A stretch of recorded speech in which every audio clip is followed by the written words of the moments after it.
In a world of glittering yachts, diamond earrings, and endless privilege, one woman's rise from obscurity to royalty might seem like the ultimate fairy tale.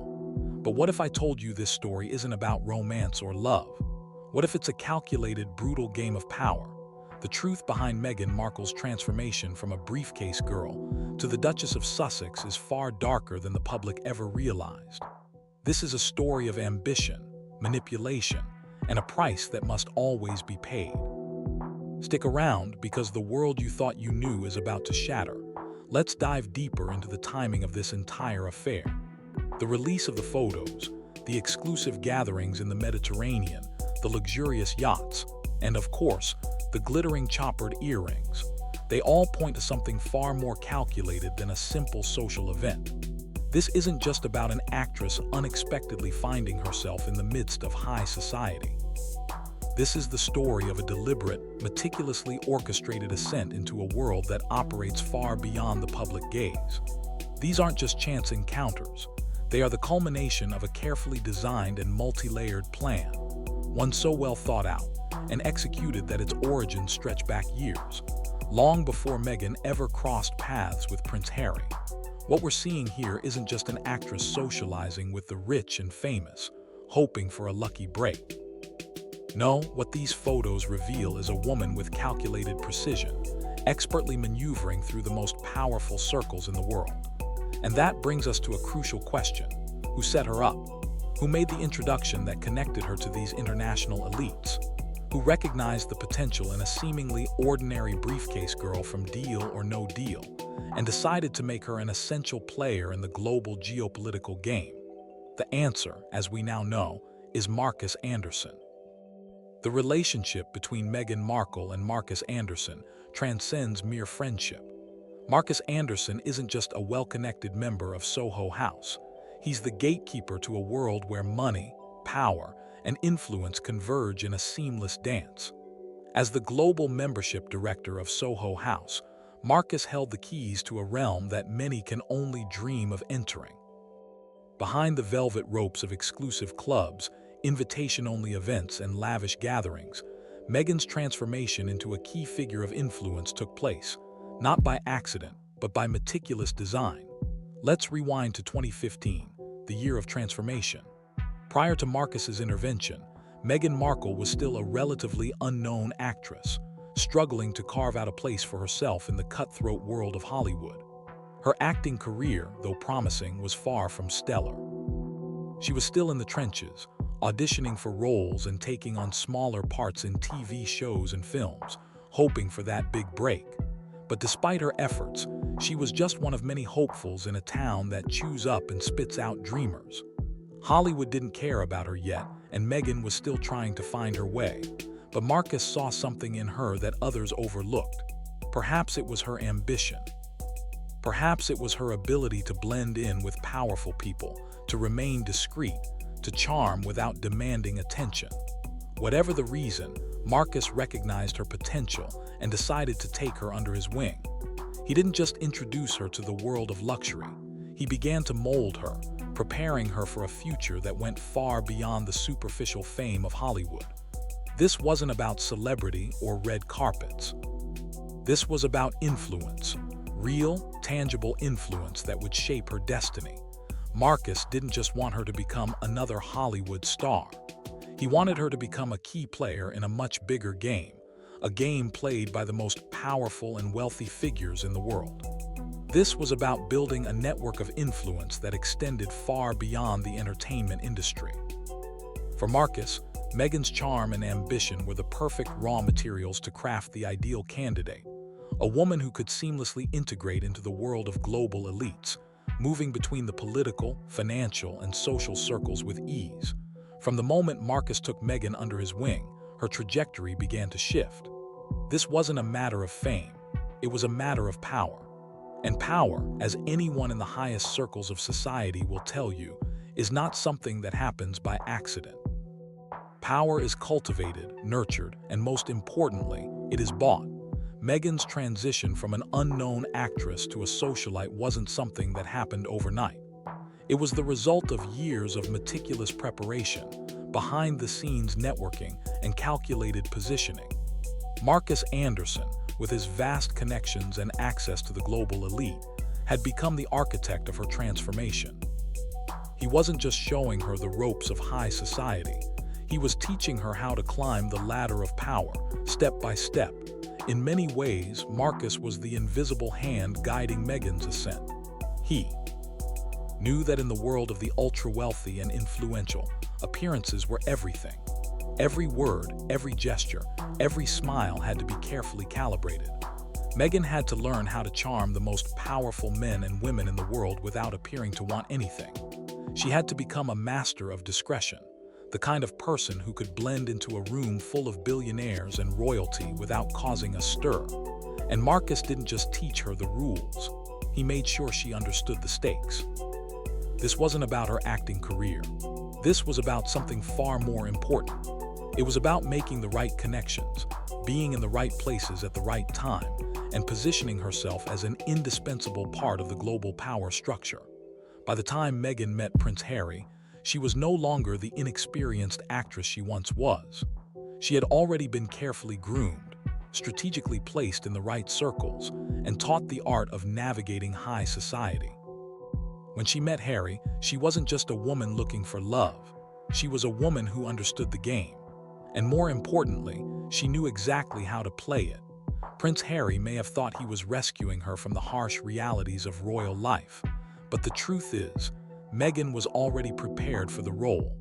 She had already been trained by Marcus, equipped with the tools to handle the pressures of public life and the intricacies of royal protocol. She had learned how to charm not just the public, but the inner circle of the world's most influential people. And now, looking back at the timeline of events, it becomes clear that their meeting wasn't just a coincidence. It was the culmination of years of strategic maneuvering, both on Meghan's part and on Marcus'. Harry may have believed he was the one to bring Meghan into the royal fold, but in reality, it was Marcus Anderson who had laid the groundwork long before they ever crossed paths. This wasn't a romance born out of chance. It was a calculated move, one that combined Meghan's ambition with the immense power of the royal family. And in the end, Marcus Anderson wasn't just introducing Meghan to Prince Harry. He was introducing her to the world stage, where the stakes were much higher than anything she could have imagined in her earlier days as a struggling actress. Meghan's ascent into high society wasn't just about fame. It was about becoming a part of the global elite, moving seamlessly between the corridors of power, wealth, and influence. And with Marcus Anderson as her guide, she was ready to take on the world. But as with all great performances, there comes a time when the curtain falls. And when it does, the question must be asked. What was the price of this ascent? What did Meghan and Prince Harry sacrifice to climb this high? And what does it mean for the future of the royal family, as the truth of this carefully orchestrated journey begins to unravel? As the photos from the Mediterranean and the diamond earrings reveal, the game is far from over, and the stakes are higher than ever. The pivotal moment, when Meghan transitioned from an actress to a socialite, came in 2015 at the grand opening of Soho House, Istanbul. This event wasn't just about glitzy decor and an extravagant guest list. It was a monumental moment for the elite, carefully curated and strategically timed. It wasn't merely a celebration of a new venue. It was a deliberate power play. Istanbul, the city that straddles two continents, served as the perfect backdrop, symbolizing the bridge between East and West. It was here, amid the stunning views of the Bosphorus, that Meghan allegedly took her first true steps into high society. But she wasn't meeting casting directors or fellow actresses.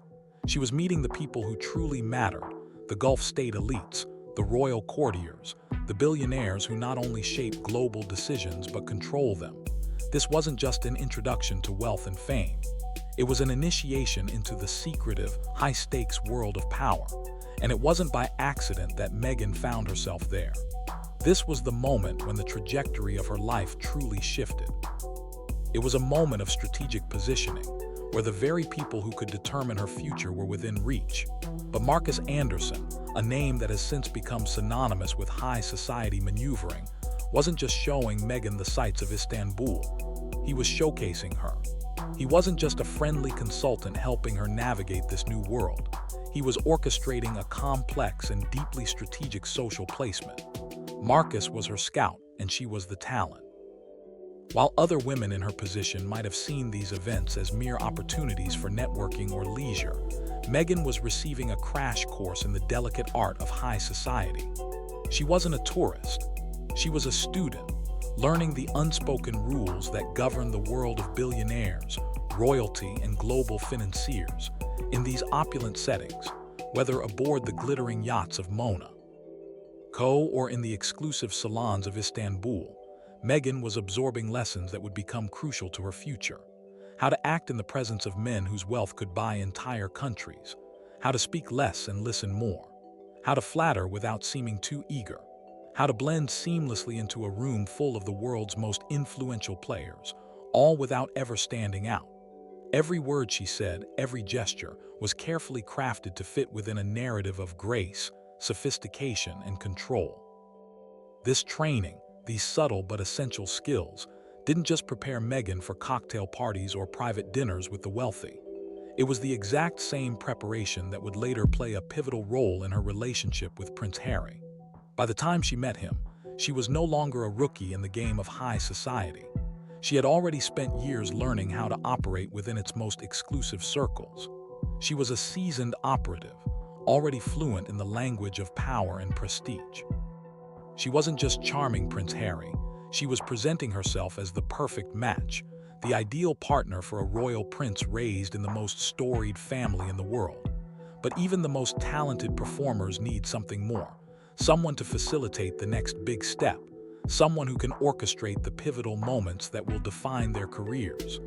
Enter Marcus Anderson once again. He wasn't just a mentor or a friend.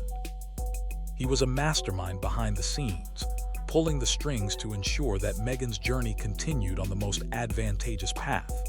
The question then becomes, why orchestrate a meeting between Meghan and Prince Harry? What was the true plan behind it? The answer, as it turns out, is far more complex than mere romance. This wasn't just about creating a love story that would captivate the world's media. It was about creating the perfect union between old-world royalty and new-world power. Marcus didn't just see Meghan as a woman looking for love. He saw her as a piece on a chessboard, a carefully chosen candidate who could bring both glamour and influence into a world that had been struggling with public relations crises for years. Meghan had the look, the ambition, and the charm that could appeal to the masses. But she also possessed the social acumen, the networking power, and the discretion that the royal family desperately needed to rehabilitate its image in a rapidly changing world. And so Marcus did his job. He found the perfect candidate for the role.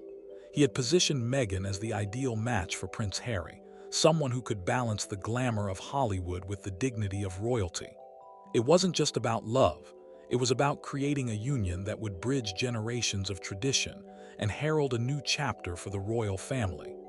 Harry, with his charm and deep-rooted ties to the British public, was the perfect counterpart. But Meghan was the missing piece, the dynamic force that could inject new life into a monarchy increasingly seen as outdated and irrelevant. Together, they were more than just a couple. They were a symbol, a living, breathing embodiment of the monarchy's attempt to modernize and align itself with the global elite. The meeting between Meghan and Prince Harry wasn't a chance encounter. It was the culmination of years of planning, maneuvering, and precise positioning. Marcus Anderson wasn't just introducing two people who were destined to fall in love. He was executing a social strategy that was years in the making. Meghan had been carefully groomed for this role, and Prince Harry was the final puzzle piece in a much larger game. But the true beauty of the strategy wasn't just in finding the perfect couple. It was in what their union represented. This wasn't just a marriage between two people. It was a marriage between two worlds. It was the perfect fusion of old-world royal tradition and modern international power. It was a union that would be watched, scrutinized, and admired by millions. And in the process, it would shift the global narrative around both Meghan and the British monarchy. And as the world watched the fairy-tale romance unfold, Marcus knew that the real work was just beginning.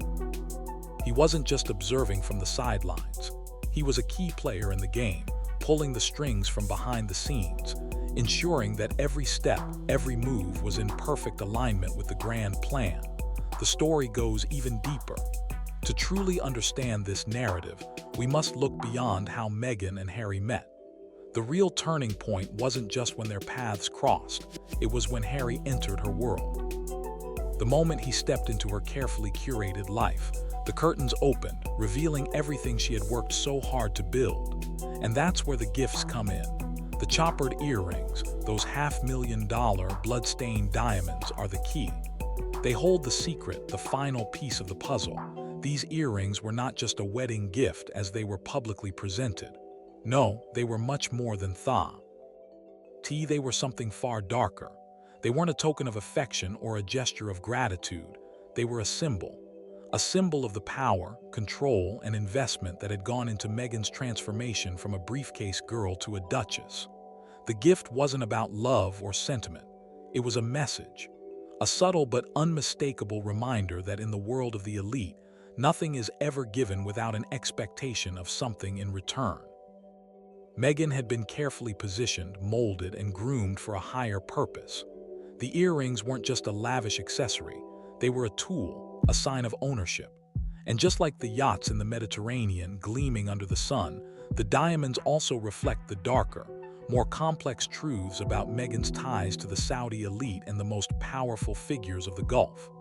These weren't just idle connections, they were investments. A web of influence had been spun around her, and the earrings were the financial and symbolic culmination of that. This wasn't the fairy tale of a commoner marrying a prince. This was the story of a woman who had ascended from Hollywood's fringes to the very heart of global power, and the stakes were far greater than romance. Now let's pause and consider the timing of it all. Why did these diamonds, the yacht photos, and the leaks all surface after Meghan married Harry? Why now in 2026? The answer, according to intelligence insiders, lies in something far more significant, something far more dangerous. The timing of the leak is no coincidence. It's not just an accident that these explosive revelations are surfacing now. It's when Meghan started to craft her new narrative, a new public persona. After years of building her image as the modern, independent, and reformed Duchess, Meghan began distancing herself from her past, particularly the shadowy, more controversial aspects of her rise. But these leaks are more than just a scandal. They are a direct warning, a shot across the bow. They are meant to remind Meghan that she doesn't own her past. Someone else does. The people who helped her rise, who funded her transformation, now see her as expendable. When you stop being useful in the world of international power, you don't just fade into obscurity. You become a target. These photos, these leaks, they're not just about causing a stir or generating public outrage. They are a form of leverage, a powerful tool used by the very people who once funded Meghan's ascent. The people who helped craft the image of the glamorous Duchess now want something in return. They are sending a message: we still own you. And if you think you can rewrite your history and erase your past, think again. The stakes couldn't be higher. These leaks aren't just a matter of scandal or gossip. They are a calculated move in a much larger game. Meghan may have thought she could escape the influence of those who helped elevate her, cutting ties, rewriting her story, and presenting herself as a woman independent of the forces that shaped her. But this leak is a reminder that no one truly escapes the grip of the elite, especially when they've been part of their grand design. This is a game of power, control, and leverage. And as the pieces fall into place, Meghan is now caught in a web she cannot escape. Her past, once neatly buried, has been pulled into the light, not just as a matter of public embarrassment, but as a power play. The people behind these leaks, those who once held the strings, are now letting her know that they can pull them once more. The real message here is chilling. You may have the title, the fame, and the royal wedding, but in the end, you will never truly own your story. Your history was crafted by others, and if you try to change it, they will ensure that the truth always resurfaces. And so the game continues, this time with much higher stakes. Meghan's attempt to rewrite her narrative, to carve out a new identity, has met a powerful resistance from the very forces that once helped create her. The truth is far from being over. The photo leaks are just the beginning. The world will watch closely as the rest of this story unfolds, as Meghan and Harry are forced to confront a reality far more complex than the one they've been portraying for years. And as they do, the true nature of Meghan's rise and the people behind it will slowly but surely come into focus. This is why the silence from Montecito is so deafening. Meghan is no longer the figure she once portrayed, the victim of the ruthless press, the struggling woman in need of protection. No, she is now trapped, caught in a web so intricately woven that escaping it seems impossible. The very silence that surrounds her speaks volumes. She can't fight back. If she attempts to sue for defamation, she opens herself to discovery, an exposure that will bring everything to the surface. Her travel logs, her emails from as far back as 2012, her connection to Marcus Anderson. These are the keys to unlocking a much darker truth. The legal trap is set and she's caught squarely in it. To fight back now would only confirm everything in the leaks, validate the very truths she's been desperately trying to hide. The moment she opens that door, there is no going back. Her carefully constructed public image, the narrative she has worked so hard to rewrite, will come crumbling down, and she knows it. That's why the silence is so heavy, so suffocating. It's not just embarrassment, it's a calculated retreat. Meghan is aware that this battle is one she cannot win. And now, Harry stands at the center of it all, facing a devastating realization, one that cuts to the very core of his identity and his beliefs about love and duty. He was the one who believed in the fairy tale. He was the one who thought he was saving Meghan from the harsh spotlight, from the demands of the palace, from the cruelty of the world. He saw himself as the knight in shining armor, riding in to rescue the woman he loved from the pressures of royal life. But these photos, the yacht photos, the dark shadows of those luxurious, sun-drenched Mediterranean escapes, tear that narrative to shreds. They strip away the illusion and expose Harry to the unvarnished TR. Meghan wasn't the naive woman he thought he was saving.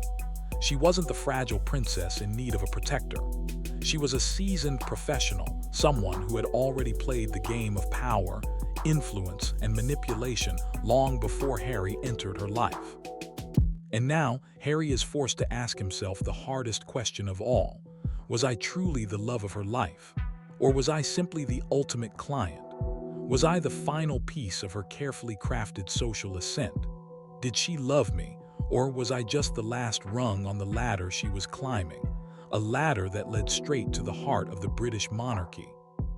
As Harry stands in the wake of this explosive revelation, the silence in Montecito becomes even more telling.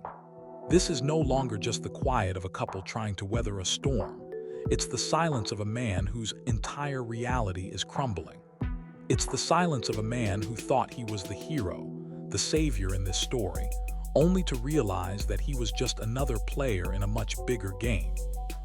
His dreams of love, of rescuing Meghan, have turned into the harsh, painful reality of being a pawn in a game that stretches far beyond his understanding. And this is where the story takes a tragic, irreversible turn, because the velvet trap has closed around Harry and there is no escape. The truth has emerged, and Harry must now confront the devastating fact that the woman he thought he was saving had already charted her path long before he entered the picture. Meghan had already planned her ascent, her journey to the palace, long before she met him. She was never the damsel in distress. She wasn't the victim. Harry was simply another tool, another pawn to advance her cause. For Prince Harry, this revelation is a bitter pill to swallow. The woman he thought he was saving, the woman he believed to be his soulmate, had already set her sights on a much bigger prize. Harry wasn't the knight in shining armor. He was just another player in Meghan's grand, meticulously planned social experiment.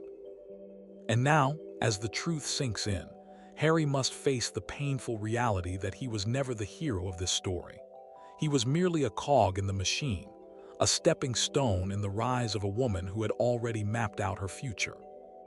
This is the tragic irony of it all. Harry thought he was rescuing Meghan, But in the end, he was just as trapped as she is. The game that was being played was far more complex, far more calculated than he ever imagined. And now, as the curtains fall on their fairy tale, Harry is left with nothing but the realization that his place in this narrative was never as important as he believed. He was always just a pawn, a piece on a chessboard, moved by forces far beyond his control. And for Meghan, the cost of her ascent is about to be fully revealed. The curtains are falling, the yacht has docked, and the lavish facade that once masked the truth is now slipping away, piece by piece. As the royal family's carefully crafted narrative crumbles before the world's eyes, we are left with one undeniable truth. The story of the yacht girl who became a duchess was never a fairy tale romance. It was a calculated, brutal lesson in the ruthless economics of power. In an age where people constantly try to reinvent themselves with a carefully orchestrated PR team, these leaks serve as a stark reminder. You can scrub your past clean, you can erase every mistake and reshape your image, but you cannot erase the memories of the people who funded your rise. This is the ultimate tragedy of Meghan Markle's ambition. For years, she fought to escape the shadow of the briefcase girl role, the label that clung to her early career. She spent a decade clawing her way out of that box, trying to create a new identity, a duchess, a philanthropist, a global icon. Yet, in her relentless pursuit of a life beyond Hollywood, she found herself ensnared in a much bigger game. A game where the stakes are not measured in dollars or fame, but in something far more precious: dignity. Meghan climbed the social ladder with a single-minded determination, treating each person she encountered as a rung to be climbed, a step closer to the top. But in her pursuit of success, she forgot one critical lesson. The world of the elite doesn't just come with rewards, it comes with a price. And now that price has arrived. The bill is due, and the silence from Montecito speaks volumes. Meghan, once so vocal, so determined to control the narrative, has gone eerily quiet. This silence isn't just about avoiding scandal. It's the silence of a woman caught in the very web she helped weave. The reckoning is here.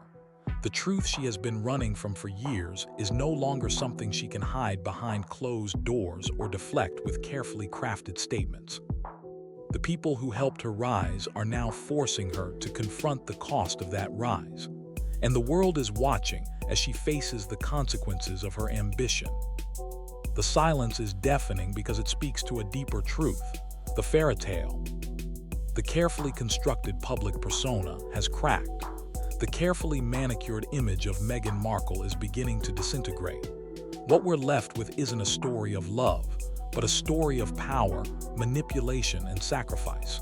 Meghan may have thought she could rewrite her past and reshape her future, but in the end, the past always catches up with you. The reckoning isn't just about her past. It's about what happens when you climb too high, too fast, without realizing that the people who helped you along the way are never truly out of the picture. They own the story, and they always have the power to remind you of it. Meghan's journey from briefcase girl to duchess wasn't just a triumph of ambition. It was a carefully crafted strategy, one that is now unraveling in the most public way imaginable. The stakes of her rise weren't just about a better life, a royal title, or public adoration. They were about maintaining control, about playing the game on her own terms. But now, as the curtain falls and the world watches, we see the true cost of that control. The silence from Montecito is not just about avoiding the consequences. It's the silence of a woman who no longer knows how to reclaim the narrative. The reckoning has arrived, and there's no hiding from it. The bill has come due, and it's one that Meghan Markle cannot afford to pay. As the curtains fall on the royal fairy tale, one thing becomes clear. In the world of high society, there's always a price to pay. Meghan Markle's rise was never just about love. It was about power, control, and influence. But as the story unravels, one question remains: who will pay the price for the game they played? If you want to uncover the truth behind the headlines and stay ahead of the story, make sure to like, subscribe, and hit the notification bell. Don't miss out on the next chapter, because the story isn't over yet.